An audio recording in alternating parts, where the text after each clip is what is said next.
Humina na ba yung cellphone nyo? Ha? Kakabili nyo lang, humina na agad at bumababa yung memory ng storage nyo. Di nyo alam kung anong dahilan yan? Ha? Dahil yan sa pagda-download nyo ng mga apps doon sa Play Store. Ha?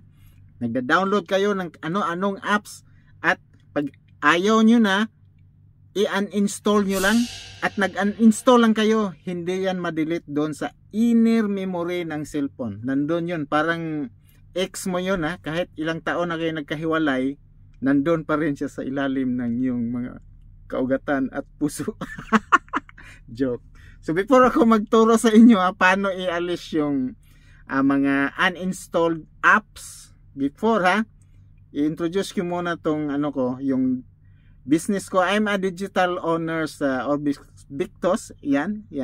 Digital owner ako Hindi nyo lang alam. So kung gusto nyo magpa-insured mura lang at liable. Automatic, online lahat. Wala ka nang gagawin pa. Alright, punta tayo sa ating topic ngayon. Paano maibalik yung storage memory nyo into brand new. At gumagana ng smooth ang cellphone nyo. Alright, okay. Punta tayo doon sa Play Store. Alright? Punta tayo sa Play Store. Pagdating sa Play Store, ayan. I-click mo ang Play Store. Pag-click sa Play Store, makita mo yung sa taas, yung logo ng pangalan mo. Diba? Meron dyan may logo, makita nyo sa taas, sa right side. May logo dyan. I-click mo yan. I-click mo yan. Alright, i-click mo. Pumapasok ka na sa manage your Google account. So pag pasok mo dyan, i-click mo ang manage apps device. Manage apps device. Alright, kita mo agad itong memory ng cellphone mo. Kita agad ilan ang naiwan at ilan ang use, ilan ang free. So after that, i-click mo ang manage sa taas. Doon sa taas, makita mo sa taas, di ba? May overview siya, manage. Pag nakita mo yung manage na yan, so nandyan lahat ang mga installed device. I-click mo this device sa gilid.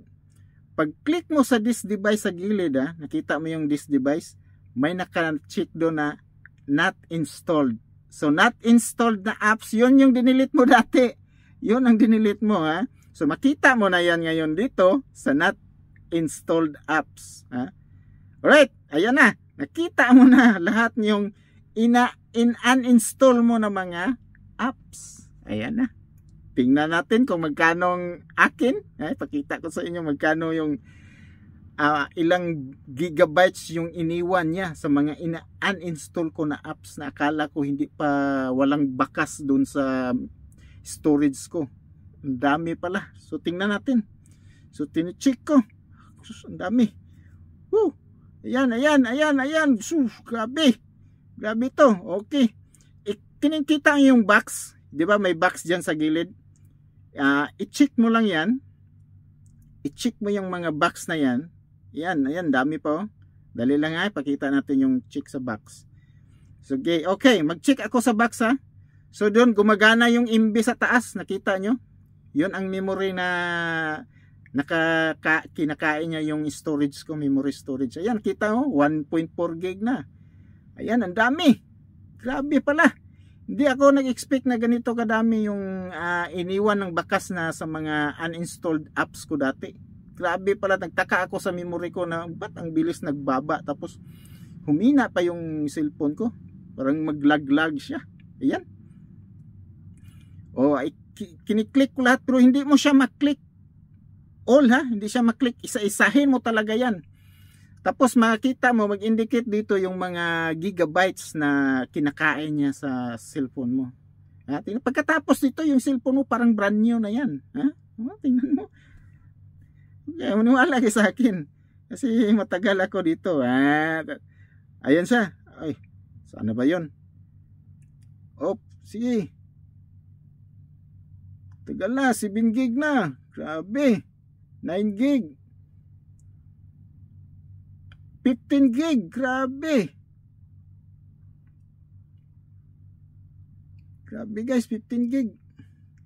Hindi ko nag-akala ganito ka laki ng memory kinain niya. 19 gig. all in all guys, grabe, 19 gig ang kinain niya. Ha? Nagtaka ako sa cellphone ko, ang hina na, hindi na ako masyado nagano. Alright, tingnan natin. At i-remove mo siya. May doon sa taas, may nakalagay doon na i-remove. Kita mo dyan sa gilid. I-click mo siya. May ano dyan. May ano, bin nga sign. Recycle bin. I-X mo yan at i-remove lahat. Alright. Kuha nyo. Gawin nyo na para yung cellphone nyo gumanda at bumalik sa bago. Don't forget Orbex Big Stores tayo ngayon dito. Sponsored to sa Orbex Thank you.